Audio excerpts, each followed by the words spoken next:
Dear MOR, hello sa inyo, Popoy at Bea, at magandang araw din sa buong team ng MOR Entertainment.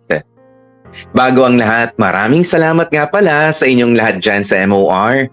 Dahil bukod sa entertainment, ay nakapagbibigay din kayo ng inspirasyon, lalo na sa amin na maraming pinagdaraanan pagdating sa buhay pag-ibig.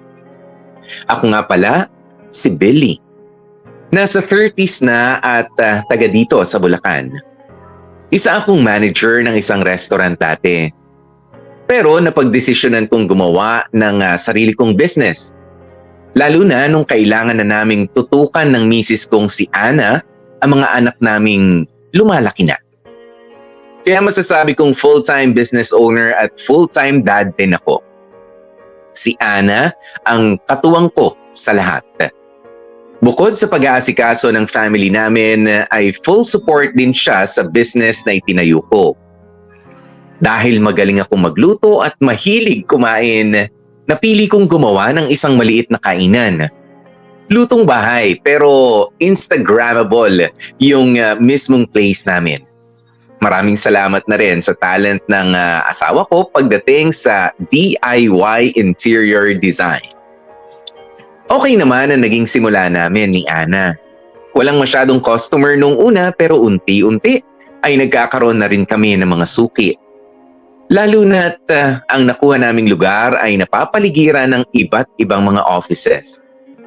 Yun nga lang po at Bea, kahit pasabihin nating blessed kami ng family ko, hindi pa rin may iwasan ang mga hindi inaasahang mga pagsubok.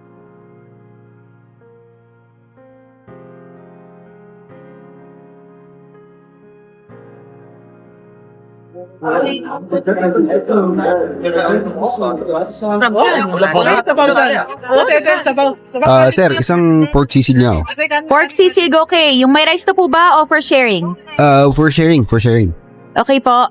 Pa-follow up po nung lechong kawali. Pick up po for Miss Emily. Sige po, wait lang po. Ito po yung kay Miss Emily, yung lechon kawali po, coming up. Billy, ako na dito. Pumunta ka na sa kusina. Tulungan mo na si Kuya Boyet. Sure ka? Oo, ako natatanggap ng order para mabilis yung food prep. Okay, sige. Teka, ikaw ba, kumain ka na? Mamaya na ako, pagtapos siguro ng lunchtime. Malinis po ng table, oh. Ay, okay, sige po. Oh, go na. Tapos tawagin mo si Katkat. Sabihin mo mamaya na maghugas ng plato. Palinis mo muna kamo yung mga lamesa para makaupo ng maayos yung mga waiting customer. Sige. Ate, extra rice, 2 po. Sige po. 2 extra rice.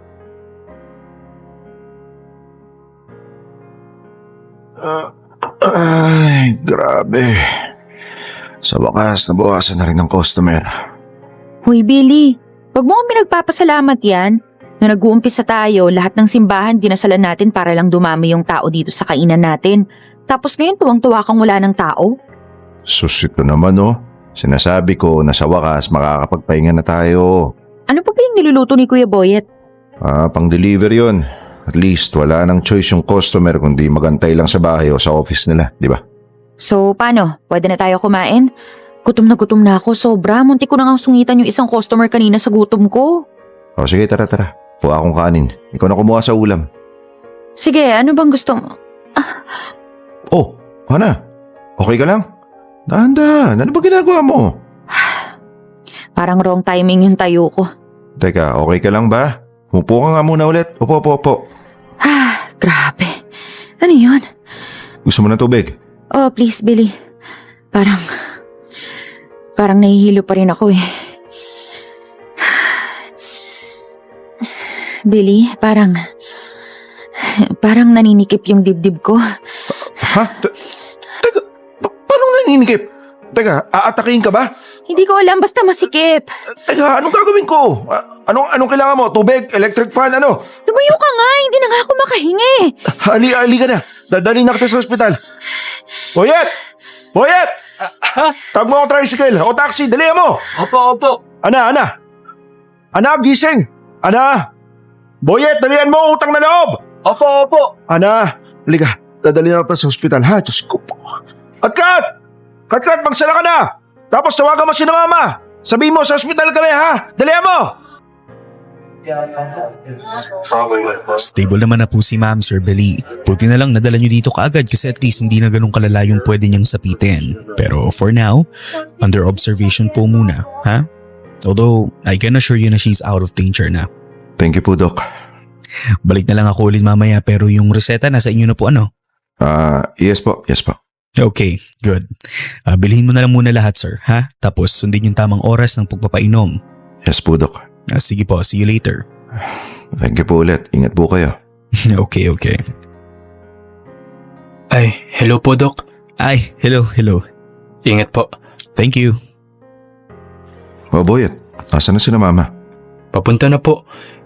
Ano ho ba nangyari kay Ana? Ayun. High blood. Sobrang taas ng kolesterol at uric acid. Meron pang malapit na magbara na ugat. Sabi nga ni Doc, konting tumbling na lang ipastroke na. Hala, ang bata pa ni Ana. At saka hindi naman siya malaking babae ah. Yun na nga rin ang sabi ko pero misconception lang daw yung matatanda na o matataba lang ang nagkakasakit ng ganun. Marami na raw nasustroke at tinatake sa puso na bata pa lang. Hindi ko malaman kung ano o sino sisisihin ko. Sisisihin? Bakit may sisisihin? Tingnan mo naman Bukit, yung pinagkakakain ng asawa ko araw-araw. Yung mga luto natin, di ba? Makasalanan, makolesterol, mga baitang paakyat ng langit. Wala namang ibang kinakain yung asawa ko kundi yung mga ulam din sa kainan natin eh. Araw-araw sisig, liempo, litid, laman loob ng baboy. Ay Diyos me. Oo kuya. Bakit naman ikaw? Bakit ako? Ganon din naman kinakain natin ah. Ayos naman tayo. Mabayawan ko. Baka nga. Baka nga nauna lang si Ana at pasunod na tayo. Ano, isasara mo yung kainan? Hindi no, ano ka ba? Di nawalan tayo ng hanap buhay. Ano? Basta ewan ko. Huwag mo na akong tanungin boy, hindi ko pa alam. Hindi pa ako makapag-isip ng matino. Hindi pa nga kumakalma yung tibok ng puso ko simula nung nawalan ng malay si Ana kanina eh. Umupo ka nga muna kaya kuya banda dun. Magpahinga ka na rin. Ako tsaka si Katkat na lang muna bahala sa kainan bukas. Hindi, magsara muna kayo. Hindi nyo kakayanin pag wala kami ni Ana. Mamalengke at magluto at kumuha ng order. Sus malabo. Mangangarag kayo. Kaya magsara muna tayo. O sige kuya. Ang mabuti pa, magpa-check up tayong lahat pati si Katkat. Okay naman kuya. Okay. Tignan mo nga nangyari sa asawa ko. 30 pa lang yan. Walang malay oh. Tignan mo. Ano? Aantayin mong ikaw naman yung nakahiga dyan bago ka magpa-check up ha? Easy. Joke lang naman kuya. Sige, pahinga tayo bukas. Sabihan ko rin si Katkat. Pahinga at check up. Pahinga at check up. Kopya boss.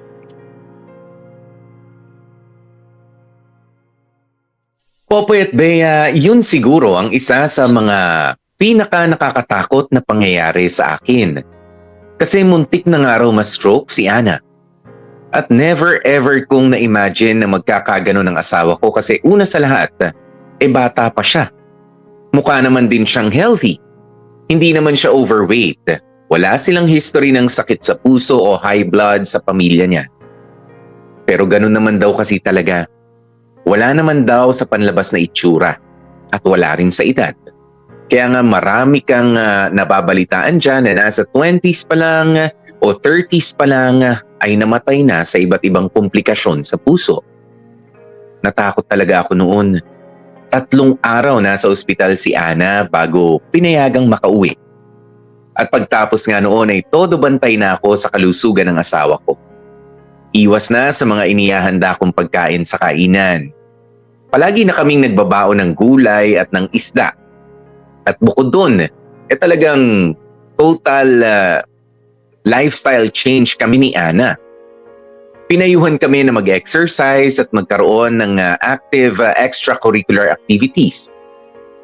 Sa totoo lang, napakatamad namin ni Ana, Popoy at Bea. Wala kaming kahit anong sport o physical activity. Ang bilis naming mabore sa pag-jogging-jogging at sa pag-zumba-zumba. Talagang trabaho, kain. Trabaho, kain lang kami. Pero alang-alang sa kalusugan ni Ana ay naghanap kami ng form of exercise na hindi boring at talagang nakaka-enjoy. At doon nga kami nahilig sa boxing at sa Muay Thai. Nag-enroll kami sa isang mixed martial arts gym dito sa amin sa Bulacan.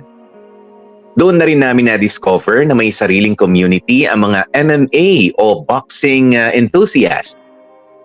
At nakakatuwa kasi nagkaroon kami ng panibagong set of friends na halos karamihan ay nagkaroon din ng health scare kaya napa-enroll sa gym. At dahil nga parang may sariling community ang mga gym goers, hindi may iwasan ang mga konting kaganapan.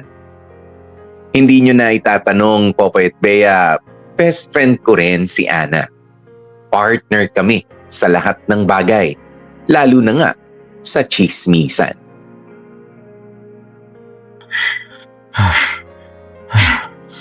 5, 4, 3, 2, 1. Okay. Stop na. Billy, ayoko na. Pagod na ako kakasitap. Hindi naman ako magkaka-abs nito eh. Ana, hindi ka talaga magkaka-abs kung ganyan ka ng ganyan.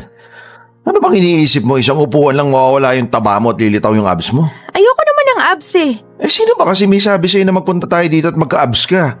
Nag-enroll tayo dito para mawala yung mga kolesterol mo sa katawan. Oo na. Basta pahinga na tayo para makauwi na tayo agad. May lakad yung kapatid ko, walang bantay yung mga bata. Di pa tayo tapos eh. Hayaan mo na, bukas na lang. Hindi naman lalayas tong gym na to eh. Ikaw talaga oh. Ah, tapos na kayo? Uy, hello coach. Uy coach, musta po? Tapos na kayo mag-sets? Opo coach, eto nga si Mrs. suho na agad. Makakadalawang rounds pa lang kami. Eto nga nag-aaya na umuwi. Oh, anyari? Ay nako coach, wag mo nga akong tingnan ng ganyan. Pagod ako sa trabaho, wala akong energy. Sige na. Eh di pagod kung pagod. Ay nako, hindi ka mananalo dyan coach. Alam ko naman, Billy. Ay, nga pala coach. Oh, Boxing kaya tayo ngayon? ngayon na? Kala ko gusto na umuwi ni Mrs. Sus, ayaw lang mag-exercise yan eh. Pero kahit ako na lang coach, maantay naman ako ni Anne. Nako, pasensya na ha. May nauna sa'yo eh. Babe! Start na tayo. Akit na ako sa second floor, ha? Sige babe, sunod ako. Nako, yan ang wala akong laban. Babe time pala eh. Ganda nun coach ah, ang sexy. Jowa mo? Anyway, iset natin yung sessions nyo tomorrow. Ganun na kayo katagal? Ganda eh. Sa Friday na coach. Friday, okay, noted. See you. Akit na ako ha. Sige coach. Okay coach, thank you. Akalain mo yun? Nakabingwit si coach ng chika bebe. Iba talaga nagagawa pag maganda ang katawan eh no. Nakita mo yung jowa niya? Grabe, laki ng joga. Maganda rin naman yung puwet eh. Oh, hayop ka eh, di nakalibreng chancing ka pa. Anong libreng chancing? Parehas tayong napatingin banda doon nung tinawag ng babae si coach, di ba? Sus! Oo. Ako nananahimik ako dito ha. Ikaw to nakikiyosyoso dun sa love life ni coach eh. Baka kala mo hindi ko alam pinagagagawa mo ha? Ha? Sinasabi mo dyan? Alam kong umiikot ang mga mata mo pag nandito tayo sa gym. Lalo na kapag may session na yung mga Zumba bidas. O bakit ako lang? Tingin mo, hindi ko napansin, panay ang tingin mo sa macho dito? Macho? San banda? Yang malalaki katawan pero mukhang dugyot? Ay wow, nakapagandahan ng sagot. Bumangon ka na nga lang at maligo na tayo. Na makauwi na tayo at gutom na ako. Actually ako rin. Tara, punta na tayo sa locker room. O na, wala ka na nakalimutan. Parang wala naman. Sigurado ka? Noong nakaraan, nakalimutan mo yung bote ng shampoo mo eh. Wala na nga. Halika na, kanina pa tumatawag yung kapatid ko. Ay naku, focus ka. Sorry. Pasok ko kayo. Ano ba yan, Billy? Dahan-dahan ka kasi. Muntik mo mabangga yung babae, oh. Pasensya na po, ah. Excuse me lang ho. Clients po kayo ng gym? Ay, opo. Kilala niyo po si Coach Sonny? Ay, opo. Andyan ho ba siya sa loob? Baka... Misis niya po kasi ako. Pwede ho kayang patawag sa kanya sandali? Nasa kotse kasi yung anak namin. Ayun po oh. Hindi niya kasi sinasagot yung tawag ko eh. Misis niya po kayo? Opo. May asawa si Coach? Po? Pero kanina, hindi ho kasi namin sure kung nandyan pa si coach. hindi natin... Kung gusto nyo po, pasok na lang po kayo. O kaya tawag-tawagan nyo na lang po. Pauwi na rin po kasi kami. Ay, sige. Sorry po. Sorry. Tara na, Ana. Pero, Pasok lang ho kayo. Sige po, salamat. Dalian mo na. Lakad na, layo na. teka, bakit ka ba nanunulak? Lumayo na tayo dito agad. Bilis na. Oo na, huwag mo ko itulak.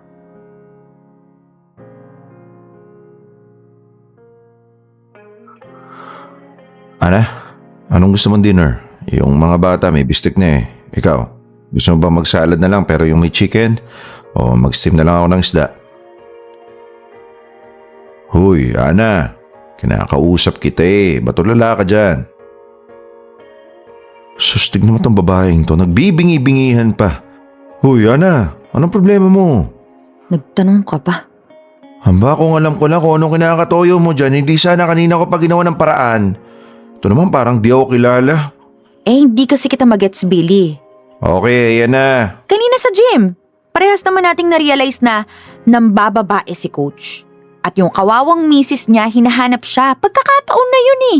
Pagkakataon? Ano pagkakataon? Pagkakataon na sana na mahuli ng misis si Coach sa kalokohan niya. Alam mo ikaw? Ay, makinig ka. Una sa lahat, mahirap mag-assume na nagkakalokohan na nga silang mag-asawa. Ay wow, may pag-benefit of the doubt? Parehas natin nakita yung asawa ni Coach at yung di umano, babae niya sa iisang araw. Hindi naman pwedeng uhusgahan mo yung sitwasyon sa loob lang ng isang araw. Tsaka pangalawa, bakit tayo makikisaw-saw sa problema nila kung meron man? Buhay nila yun eh. Wala tayong pakialam dun. So kahit may krimen ang nagaganap sa harapan mo, quiet ka lang kasi hindi mo naman buhay yon, ganon. Krimen? Anong krimen? Ang punto ko lang, Billy, para kasing willing kang itolerate yung pambababae ni Coach.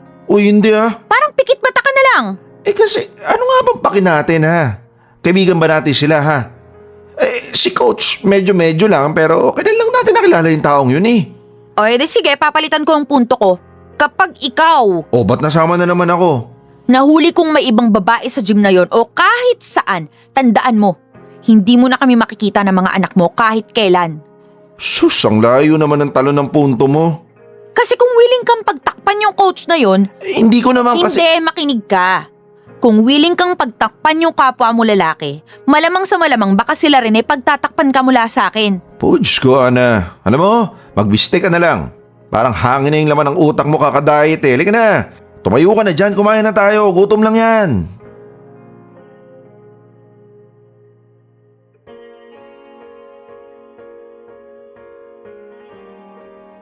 Popoy at Bea, sa totoo lang, maloko talaga si Coach Sunny. Meaning, nagloloko talaga siya. Pero hindi ko naman intensyon na pagtakpan ang mga ginagawa niya. Ayoko lang talagang madamay kami ni Ana during that time. Mahirap na kasing ma-involve sa drama o gulo ng mga tao sa gym na yun. Ang nakakatuwa nito, after ng insidenteng yun, ay kusa nang lumapit sa amin ni Ana ang iba't ibang mga kwento. Kesyo, pangalawang chicks na daw ni Coach Sunny yun. Tapos meron pa daw 2 clients ng gym ang nagkagustuhan kahit may kanya-kanya ng mga partners. Meron ding isang boxing trainer na kabilaan daw ang mamasang. At yung nakukuha niyang mga donation mula sa mga sponsors niya, ang siyang ipinadadala niya naman sa pamilya niya sa probinsya. Basta Popoy at Bea, ang daming chismis. Mga mag-ex dito at dyan, magkalaguyo si ganito at si ganyan. Nakakatawa lang Popoy at Bea kasi para kaming nanonood ni Ana ng mga kabilaang pelikula. Kumbaga, kung merong office romance, usong-uso rin ang gym romance. And speaking of pelikula, merong isang pangyayari ang hindi namin malilimutan ni Ana. Kang tatama rin ha. 3 araw din tayo hindi nag-workout. Sakit-sakit pa kasi ng katawan ko eh. Kaya nga para enjoy mag-boxing ka muna. Yan na pala si Coach. Wala bang iba? Ayos ka nga. Pag-usapan na natin to, di ba? Masyadong pahalata. Kung judgmental. Oo na. Hi, good afternoon. Oy, Coach. Musta? Tagal nyo nawala 3 araw nga po eh. Dami kasing ginagawa sa negosyo namin. Yung kainan ba yan? Opo. May FB page ba kayo dyan? Baka naman pwedeng umorder. Ang alam ko po meron pero si Ana po yung may hawak na mga yon. Wala kasi akong hilig at pasensya sa pagkuha ng orders online. At saka busy rin po ako sa mga dine-in customers. Sa bagay. Si Ana, coach, pwede kayo umorder sa kanya at ngayon pa lang sinasabi ko, Ana, may discount si coach ha. Ayun, so sinong nauna? Si Ana muna. Ikaw muna. Alam mo, ikaw? Walang hiya ka! Ano yan, Billy? Hindi ko sigurado pero parang... Hayop kang lalaki ka! Manloloko! Baboy! Ay, Demonyo! Ay, oh my God! Tumayo tayo! Tumigil ka! Kaya, ayaw mo na!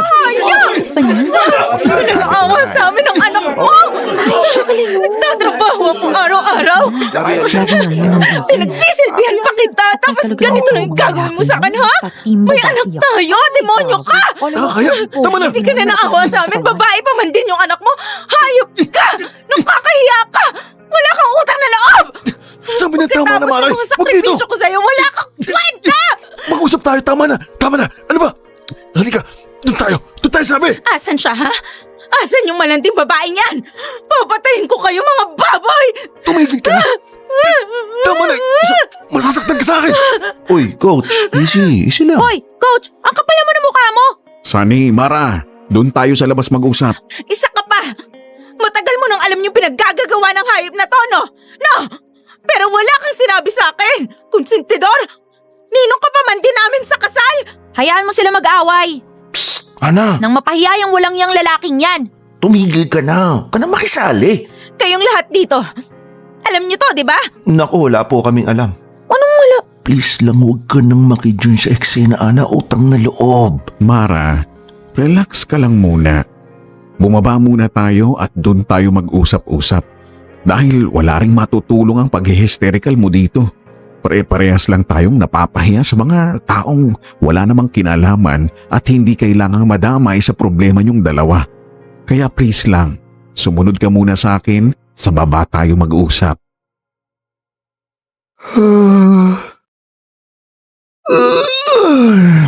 Ana, halika na. Tama na cellphone. Patay mo na yung ilaw at matulog tayo. Naku, grabe. Bakit? Pinag-uusapan na sa GC yung nangyari kanina. GC? Anong GC? Yung GC natin kasama yung mga newfound friends natin sa gym. Try mo kayang i-open yung GC para updated ka. Nakasilent nga sa akin yung GC na yun eh. Kung ano pinag-uusapan, di naman ako makarelate. Karamihan kasi dito mas bata sa atin. Talaga. Kaya ikaw na bahala. Chika mo na lang sa akin anong latest ha. Pero bukas na. Sa ngayon, ibaba mo na yung cellphone mo. Matulog na tayo. Maaga pa tayo bukas. Okay, sige.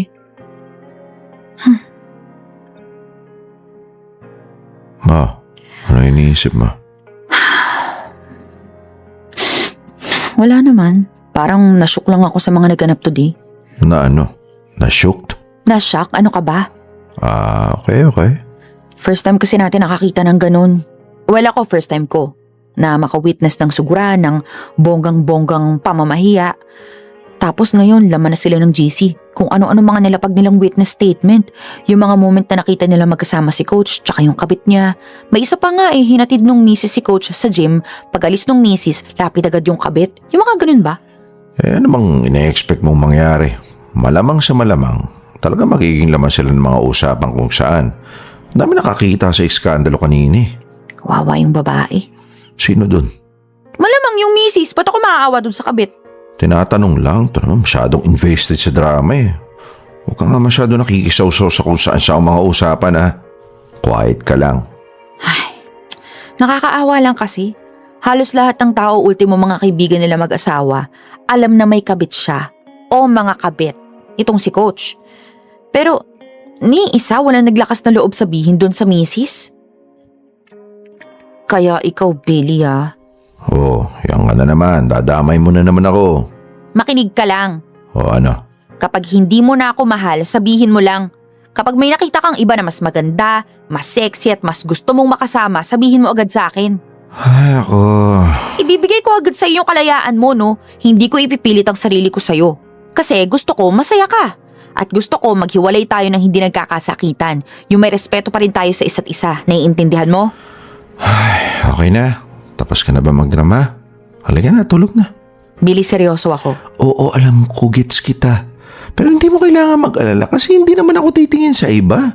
Hindi ngayon. Hindi kahit kailan.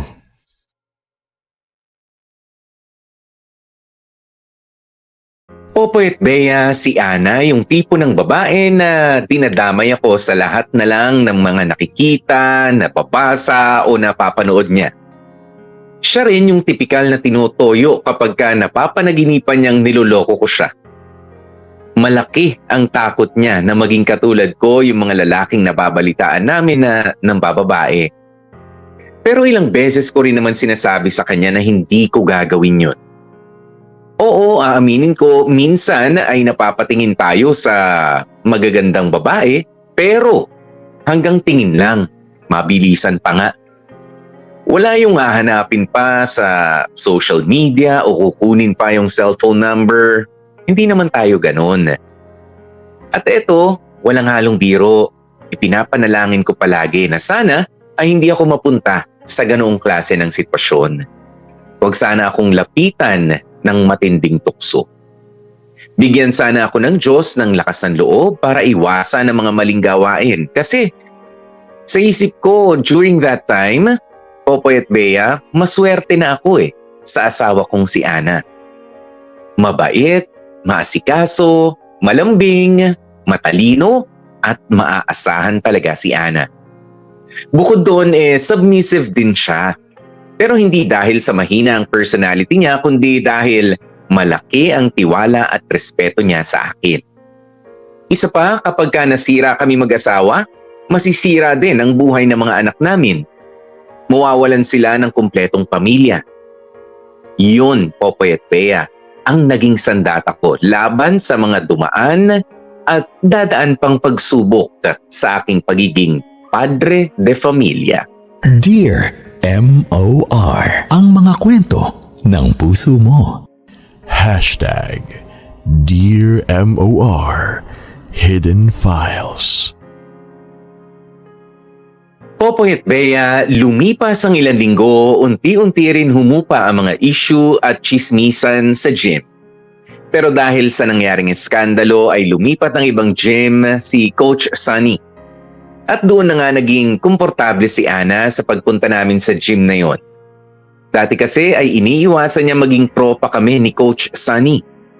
Kasi minsan daw kahit mabait ang isang tao, pwede pa ring malihis ng landas dala ng mga taong sinasamahan. At inis si Ana kay Coach Sunny kasi mayabang daw, feeling pogi, at feeling lahat ng babae ay nagkakagusto sa kanya. But aside from those issues, Popoy at Bea, masaya naman ako sa mga nangyayari kasi kahit papaano, clear at healthy na ulit si Ana. Mababa na ang cholesterol levels niya. Wala nang kahit anong nakitang issues or threats sa katawan niya. Kaya naging panatag kami kasi mas mahaba pa ang buhay namin at mas makakasama pa namin ang mga anak namin.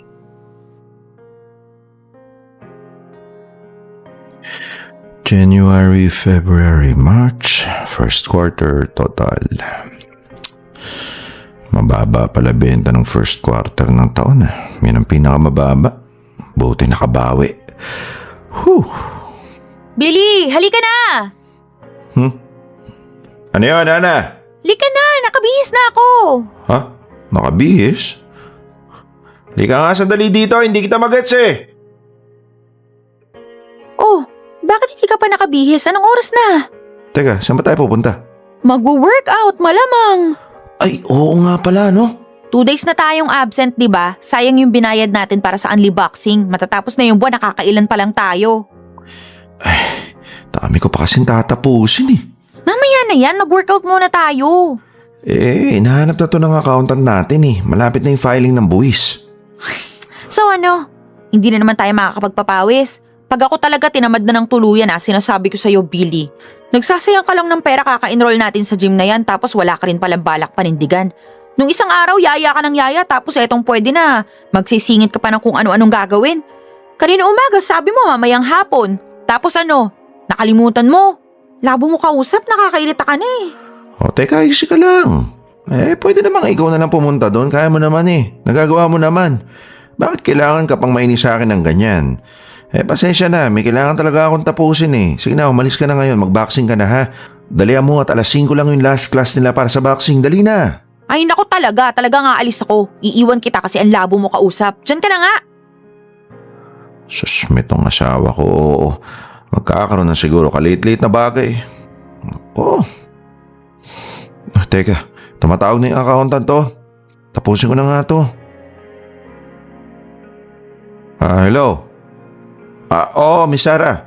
Ito nga po, ginagawa ko na ng paraan eh.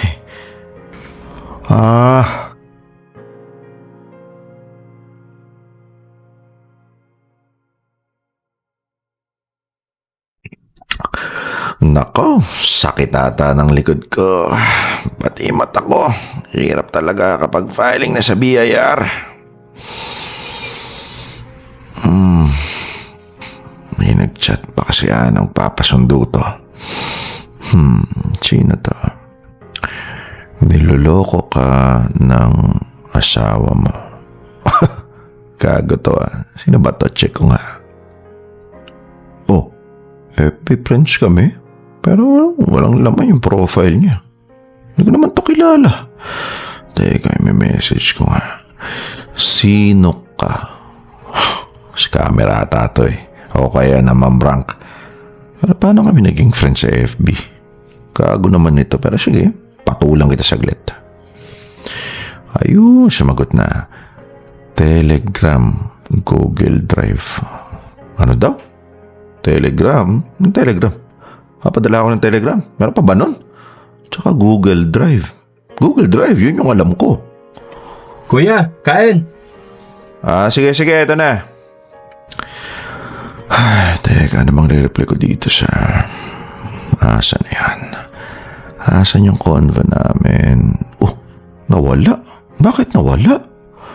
Teka, hanapin ko nga profile niya. Oh, wala rin. Pinura niya o binlock niya ako? Ayos ah. Kala ko pa naman din magkakaroon ako ng bagong friend. Duwag naman pala tong gagong to. Ay, nako.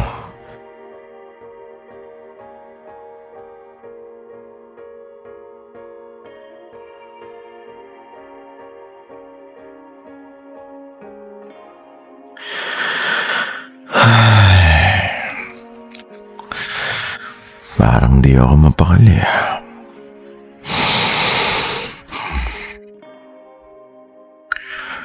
Mana? Mana, gising ka pa? Mana? Tulog na siya. Para sa ikatatahimik ko. Asan na ba yung cellphone ni Ana? Teka, mga tayo nga sa kama. Nasaan na yun? Naka-charge pala. Sana hindi magising si Ana.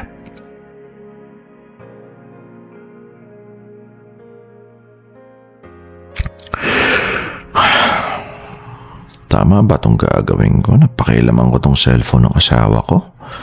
Dapat may tiwala ako sa kanya eh.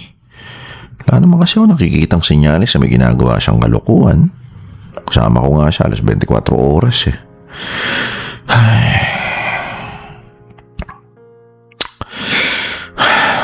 Bala na.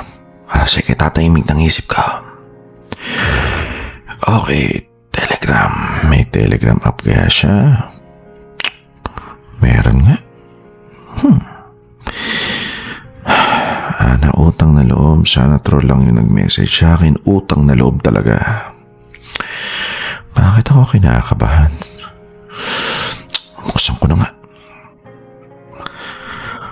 Ano meron?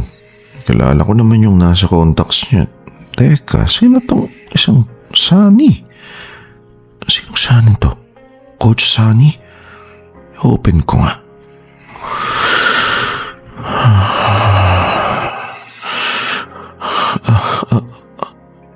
Ano to, Ana? Bakit kausap mo tong lalaking to?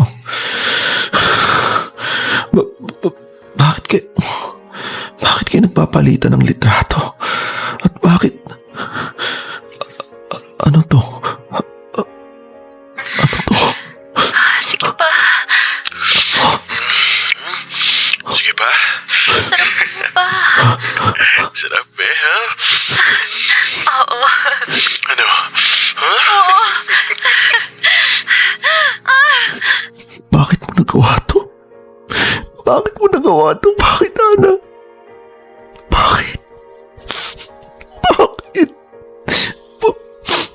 Paano kami ng mga anak mo? Paano kami ng mga anak mo?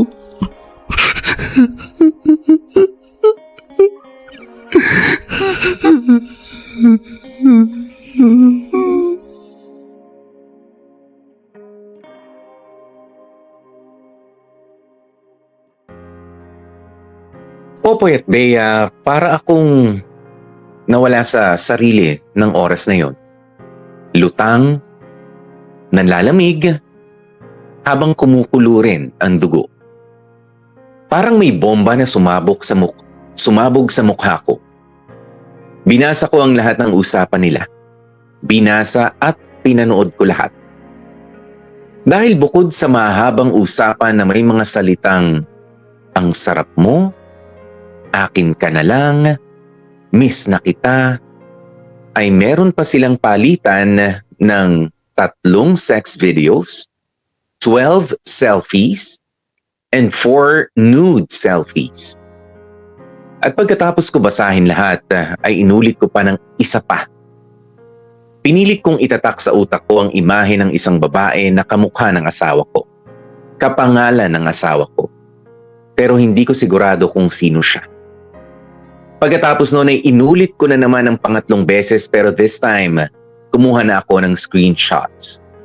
At pinasa ko na rin sa phone ko yung mga ebidensya.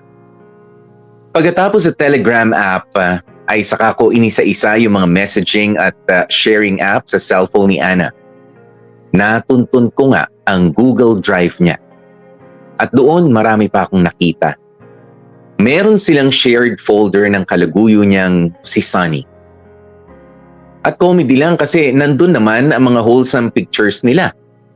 Merong nasa gym, merong kumakain sa kung saang mang restaurant, ang saya-saya nila. Pati mga selfies na yon ay ginawan ko ng backup sa cellphone ko. Sa dami ng nakalkal ko, Popoy at Bea, nag-umpisa ako ng 1:00 ng madaling araw, natapos ako 5:00 na ng umaga. Chinarge ko rin ang cellphone ni Ana para hindi lahat magdamag kong o hindi halatang magdamag ko siyang ginamit. At ang daling buksan lahat ng account ni Ana, Popoy at Bea. Kasi naka-login naman lahat. Tiwala siya na hindi ko papasyalan ng cellphone niya. Alam niya kasing wala akong hilig sa mga messaging at social media apps. Alam niyang hanggang Facebook at email lang ako, kaya nakabuyang-yang lang talaga yung account niya. Honestly, Popoy at Bea, galit na galit ako. Gusto ko silang itali at itapon sa dagat na may pabigat na bato. Pero naisip ko na hindi ako pwedeng magpadala sa galit. Kasi baka mamaya kung ano pa magawa ko. Sa halip ay pinaghandaan ko na lang ang pakikipaghiwalay ko sa asawa kong si Ana.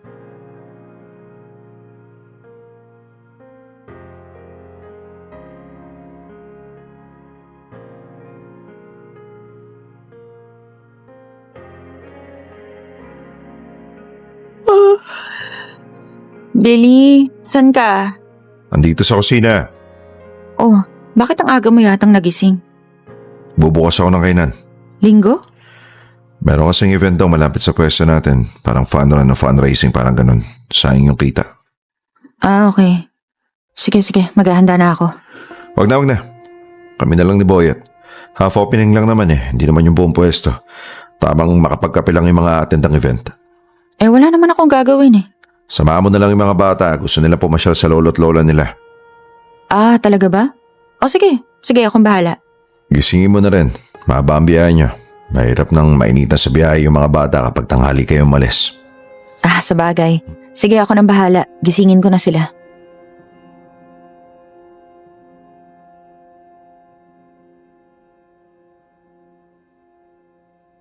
Boyet! Kuya. Akit ka nga dito sa taas.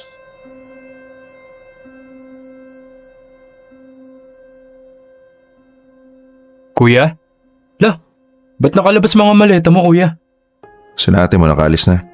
Kasama mga bata? Oo, kakaalis lang. Halika, sama mo ako. Ay, aalis na rin ba tayo? Teka kuya, maliligo lang ako. Kaya alis, Boyet. Hindi tayo magbubukas ng kainan ngayon. Palusot ko lang yon. Palusot? Wala tayong gagawin kundi ilagay sa mga maleta tong mga damit at gamit ng ate Ana mo. Wala tayong ititira. Ha? Bakit? Kasi palalayasin ko na si Ana. Ha? Bakit kuya? Anong nangyari? Poyet, ito matinong usapan ha. Pinsan kita. Ako nag-alaga sa'yo nung bata ka pa. Kaya siguraduhin mong nasa akin ang loyalty mo ha. Aba syempre, oo naman kuya. Pero ano bang nangyari? Hindi pa alam ni Ana na alam ko na eh. Pero nakahuli ko siya.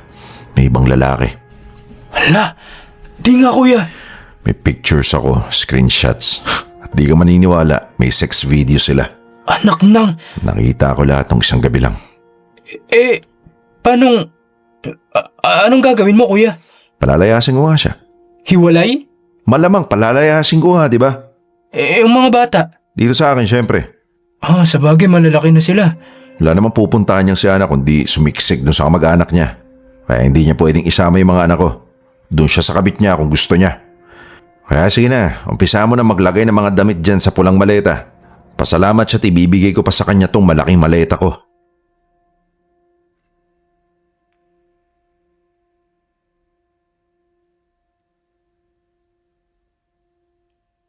Grabe. Akala ko sa TV lang yung mga ganitong kalokohan. Wala ka pa kasing kamuang-muang eh. Tsaka kuya, parang parang imposible.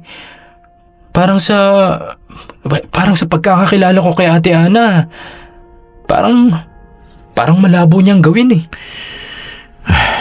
Yan din ang akala ko, Boyet. Hindi ko talaga iisipin hanggang sinasarap ko ng ebidensya. Sa totoo lang para akong lutang eh. Parang hindi totoo kahit alam ko yung totoo. Hindi ko alam kung paano ko papaliwanag sa'yo pero basta gusto ko na lang lumayo siya sa amin ng mga bata. Ayoko na ng awayan, ng skandalo, basta lumayo na lang siyang hayop siya.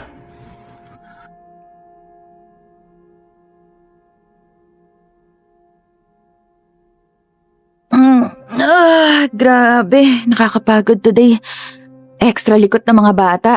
Hindi ko alam kung sobrang excited sila makita yung grandparents nila o excited lang sila nagpupunta ng Manila. Ay, kaloka. Tulog na ba sila? Oo, bagsak agad pagkatapos nila maligo at magbihis. Teka, ako nga rin maliligo na ako para makatulog na tayo. Ana. Sa totoo lang hindi ko alam kung paano ko sasabihin sa'yo pero tingin ko sa pinakamadali siguro yung didiretso niya kita. Uy, hala Billy, kinakabahan naman ako sa'yo. Ano ba yan ha? Nagpunta ka na ba sa kwarto natin? Hindi pa, bakit?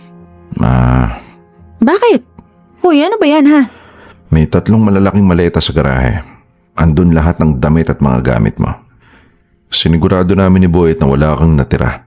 Ultimo feminine wash mo nandun. Billy, ano yan ha? Anong sinasabi mo? Hana, binibigyan kita ng pagkakataon na payapang lumayas sa pamamahay ko. Billy? Shh! Shh! Huwag masyadong lakasan yung boses mo kung ayaw mong magising yung mga bata. Makita nilang pinapalayas kita. At baka mapilitan akong ipakita sa kanila kung bakit.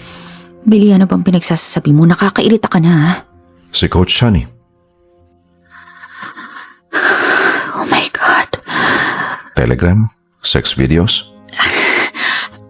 Billy, I'm sorry. I'm sorry. Hindi ko na uulitin. Tatapusin ko na lahat. Billy, patawarin mo ko, please. Wala lang yun. Sex lang yun. Hindi ko siya mahal. Billy, I'm sorry. I'm sorry. Patawarin mo na ako. Hindi ko na gagawin ulit yun. Hindi na ako makikipagkita sa kanya. I'm sorry, Billy. I'm sorry. Billy, kausapin mo ako. Billy, please, may mga anak tayo. Kailangan nila ako. Billy, mahal kita. Please, Billy, patawarin mo ako. Billy, tama na to. Please, Billy, magsalita ka naman, please. Umalis ka na, Ana. Dahil kung hindi, ikakalat ko sa lahat ng mga kaibigan natin yung sex video nyo nang walang kwentang kabit mo. Naintindihan mo? Gagawin ko talaga yun, Ana. Billy naman. Ultimo sa magulang ko at sa magulang mo. Pati sa mga kapatid mo. Isasend ko yung kalaswaang pinaggagawa mo. Billy, bawa ka. Kaya kung gusto mong manatiling may dangal sa mata ng mga anak mo, lumayas ka na. Billy. Bibilang ako ng 5. Billy. 1. Ayoko ng guluan. Ayokong kalagkarin ka papalabas. 2. Mag-book ka na ng car service o magpapatulong ka pa kay Boyet. Wala akong pake basta lumayas ka. 3. Ana, bubuksan ko na yung cellphone ko. I-forward ko na yung video. Fine, aalis na ako. Aalis na ako. Pero babalik ako, Billy. Babalik ako. 4.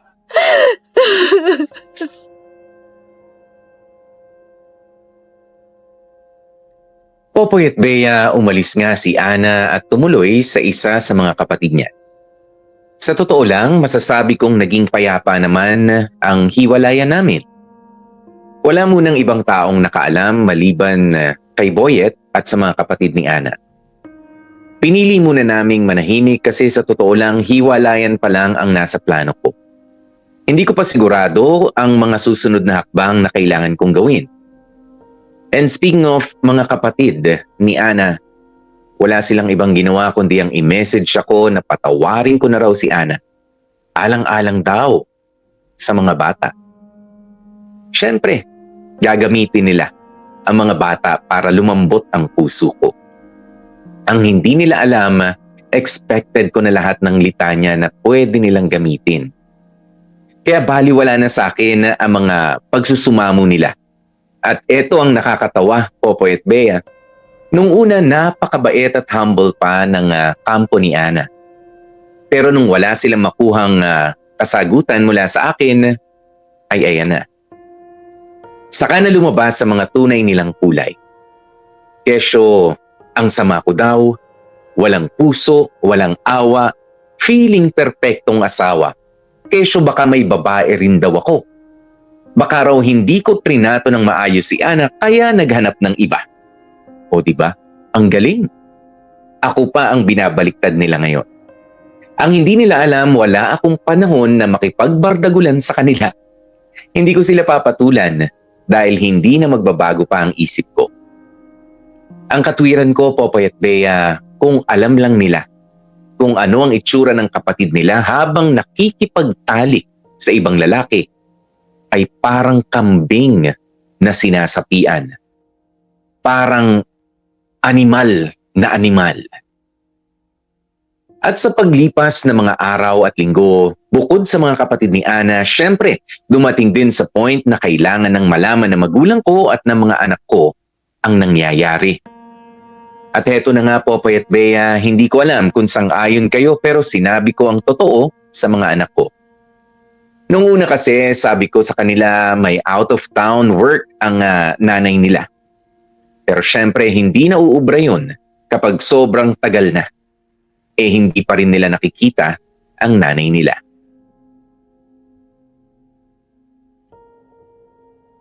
Papa? Kailan po dating ni Mama? Oo nga po, kailan po? Nako, Bakit pa? Bakit parang nag-iba mukha niyo ni Tito Boyet pa? Sige, ganito. Romeo, Russell? Yes pa. Po? Ito, matino at seryosong usapan sa tatay at sa mga anak, ha? Gusto kong lawakan niyo yung pag-iisip niyo at intindihin niyo mabuti yung sasabihin ko. Total, malalaki na kayo. 10 years old ka na, Romeo, at 8 years old ka na, Russell. I'm sure marami na kayong napapanood dyan sa TV. Ano po ba yun, pa? Ang nanay niyo, tsaka ako, hiwalay na. Okay? Wala mo ng tanong, ha. Patapusin niyo ako. Papa! Psst, patapusin nga daw si Papa eh. Uulitin ko, ha. Hiwalay na kami ng mama niyo. Ang dahilan? Kasi meron ng iba yung mama niyo. Hindi na niya ako mahal. Pero, hindi naman ibig sabihin nun, hindi niya na rin kayo mahal. Siyempre, mahal pa rin kayo ng mama niyo.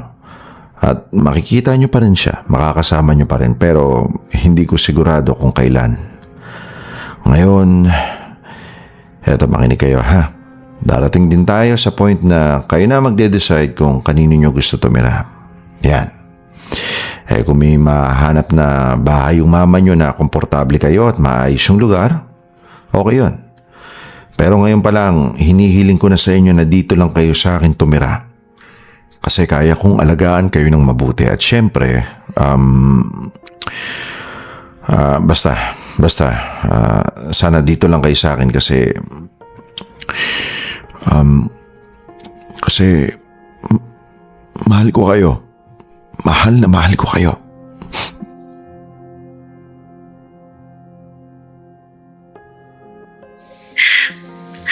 Ay, naku. Grabe. Hindi ko talaga akalaing magagawa ni Ana yan. Ako naman, anak. Palagi ko naman kayong pinagdadasal. Nagkulang ba ako ng pagsimba? Ang sakit-sakit naman, anak. Ma, pabor naman po. Ano yun, nak? Baka pwedeng natin na lang munang pamilya ha. As in, ikaw lang at saka si Papay nakakaalam. Huwag niyo po munang sabihin kahit kanino. Lalo na kina Tita Lorna at Tita Lulay. Atin lang to, ma, ha? Atin lang. Kapag nagtanong sila, sabihin nyo wala kayong alam, ha? Sige, anak. Akong bahala. Pero pag-isipan mo munang mabuti, ha? Sigurado ka na bang hiwalayan ang... Ayoko lang ipakita sa'yo pero kapag nakita mo yung mga nakita ko, baka magdasal ka pa sa Diyos na sana hindi ko na lang nakilala si Ana. Diyos ko po naman. Sige na, ma. Susundin ko pa yung mga bata sa tutor nila, ha? Sige, anak. Balitaan mo ko, ha? Mag-iingat ka. Sige, ma.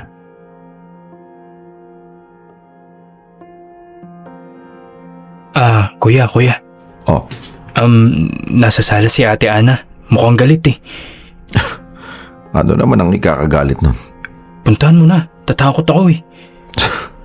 Oo na. Ito susi ng kotse. Sunduin mo muna yung bata, ha? Tatawagan kita kapag pwede na kayo umuwi dito, ha? Pakainin mo muna ng merienda. Kopya, kuya. Oh, ano natin? Sinabi mo sa mga anak ko? Magtanong mga bata, anong gusto mong gawin ko? Sabihin ko pa rin out of town ka? OFW? May isip na yung mga anak ko, Ana. Hindi ko sila pwedeng bulahin habang buhay. Hindi para sa'yo. At ano bang eksaktong sinabi mo, ha? Naniloko kita? Sabi ko lang may mahal ka ng iba at hindi na ako. Ah, talaga? Bakit galit na galit sa akin si Romeo, ha? Kung ano-anong pinagtetext sa akin. Umamin ka. Nililason mo ba utak ng mga anak ko, ha? Ana, pwedeng kumalma ka muna? Uulitin ko, sabi ko lang na may iba ka na. Pinakita mo ba yung mga video? Gaga ka ba? Hindi ako tanga para gawin yun sa mga bata. Sinabi mo bang nakipag-sex ako sa iba? Oo, no? Ginawa mo yon? Hindi ako baboy tulad mo, Ana. May awa ako sa mga anak ko, hindi katulad mo. Ano? Speaking of, curious lang ako, ha? Ilang beses kayo nag-sex ng lalaki mo? Ilang beses? Isa! Sabi na isa lang ang sasabihin mo eh. Kaya nga ako nagmamakaawa sa'yo na patawarin mo ko eh. Kasi isang beses lang yun. Ana, hindi ako tanga. Sa dami ng mga palitan nyo ng pictures, tingin mo maniniwala akong isang beses lang kayo nag-sex? Sabihin mo lang yung totoo. For once, Ana, magsabi ka lang ng totoo sa akin. Para lang just in case na magawa kong i-consider pa yung pagsasama natin. Yung totoo lang, please. Please lang. So, ilang beses? Yung totoo. Yung totoo, syempre. 5. Okay. Noted. Pero Billy, Pwede ka na umalis ulit. Kasi darating na yung mga bata at hindi mo gugustuhin makita ka ni Romeo. Alam mo kung paano tuyuin yung batang yan. At bilang isang ina, baka masaktan ka lang. please Billy. Oh, please lang. Huwag mo akong hahawakan. Bitawan mo ko, Ana. Please Billy. Magbabago na ako, please. Hindi ko na uulitin yun. Tinapos ko na nga eh. Never ko na nakita ulit kay Sunny. Please, Billy. Please, huwag mo akong hawakan, Ana. Yun yung pinto, ha? Bukas na para sa'yo. Billy, please. Para sa mga anak natin. Alis na, Ana. Patawarin mo ko. Ana, sige na, alis na. Asawa mo ko, Billy. Kilala mo ko. Higit 10 taon na tayo. Ano ba? Ana, please lang. Billy! Ano ba?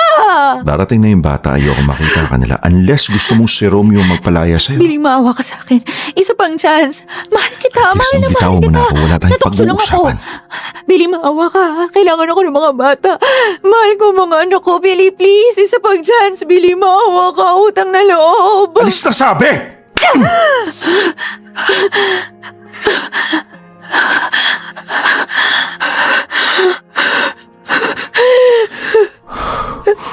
Ana, umalis ka na. Bago pa magdilim ang paningin ko. Ayoko saktan ka pa. Gusto ko ito na yung huling beses na mag-aaway tayo o magkakagulo, kaya please lang umalis ka na. Wala ka nang aasahan sa akin. Dahil yung Ana na minahal at pinakasalan ko, patay na. At ikaw, hindi kita kilala.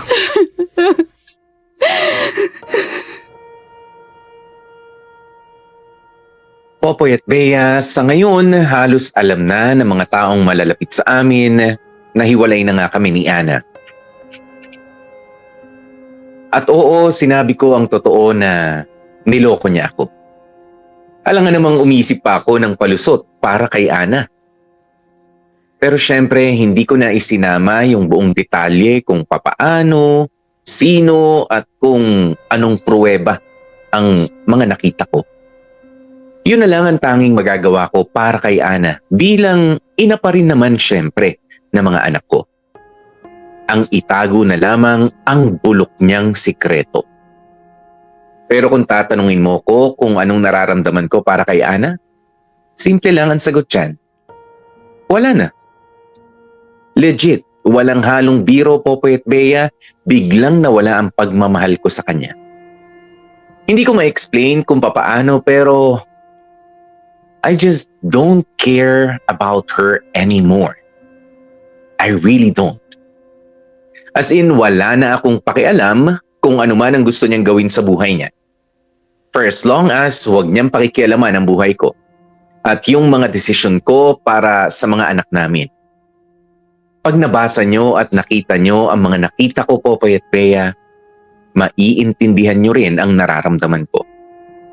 Ang sasama at ang bababoy nila. To the point na I lost all my respect for Ana. She was not the woman I loved and married. Not anymore. Ibang pagkatao ang nakita ko. Pero I know si Ana pa rin yun. Hindi ko lang nakilala yung side niyang yun. Kung sino pa yung OA kung makareact tungkol sa cheating, ay sila pa pala yung magagawang manloko. Kaya sa tingin ko, sapat na basihan na yun para tuluyan ng mapawalang bisa ang kasal namin. Nag-iipon pa ako ng pera pero desidido akong tapusin na ang lahat. Kahit pa subukan ko siyang patawarin at pakisamahan ulit, I'm sure lalo lang kami magkakasira. Kasi Popoy at Bea, I will never forget the kind of woman I saw sa mga hidden files na discovery ko. Hanggang dito na lang ang kwento ko, Popoy at Bea. Ayoko sana mag-trigger ng anything negative sa mga listeners. Pero may this story serve as a warning. Hindi lang sa Facebook o sa IG. Pwedeng gumawa ng kalokohan ng isang tao. Hindi lang doon. Ang dami pang messaging and sharing apps dyan na mukhang professional pero kababuyan naman pala ang laman. Anyway, thank you Popoy at Bea and thank you sa mga time ng mga kamorkada. Sana hindi nyo maranasan ang mga naranasan ko. Lubos na gumagalang, Billy. Dear M.O.R. Ang mga kwento ng puso mo.